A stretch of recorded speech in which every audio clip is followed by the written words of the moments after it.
কইছি না 1 মাসে আমি 1 মিলিয়ন করে দিমু। আমি একটা জিনিস কিছুতেই বুঝলাম না ভাই, এই আবাল মার্কার টিকটকাররা এত কনফিডেন্স পায় কোথায়? এতদিন জানতাম মানুষ আমারে ভালোবাসে না।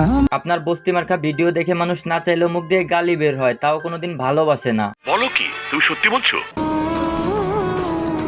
সারা জীবন দেখলাম টিকটকারদের মাথায় গোবর থাকে, আর সেই গোবরের বুদ্ধিতে এখন নাকি আরেকজনকে উপদেশ দিতেছে। আশিক, এই কথাগুলো তোমার জন্য। নিশ্চয়ই এটা বউ ব্যবসার বুদ্ধি, কারণ টিকটকারদের মাথায় সবসময় ওইটাই ঘোরে। মানুষ তো বলবো, টানিয়া বয়ে থাকলে চলবো? সবকিছু বাদ দাও, নিজের কাজে মন দাও। টিকটক থেকে কিছু সস্তা ফলোয়ার কামিয়ে বস্তি একটা মেয়েকে বিয়ে করে ফেসবুকে গিয়ে কাব্বল ব্লগ নামে নোংরামি করে। আমি বিশ্বাস করি না। 26 তারিখ চলে গেল, আমি বাদে কোটিপতি সবাই, আইফোন আর গাড়ির শোরুমে কাস্টমার নাই অভাব। একে একে চেনাবো ছবি, থেরাপি হবে বেগুন, এক টিকটকারকে ধরে নিয়ে আসছি, পেছনে লাগাবো আগুন।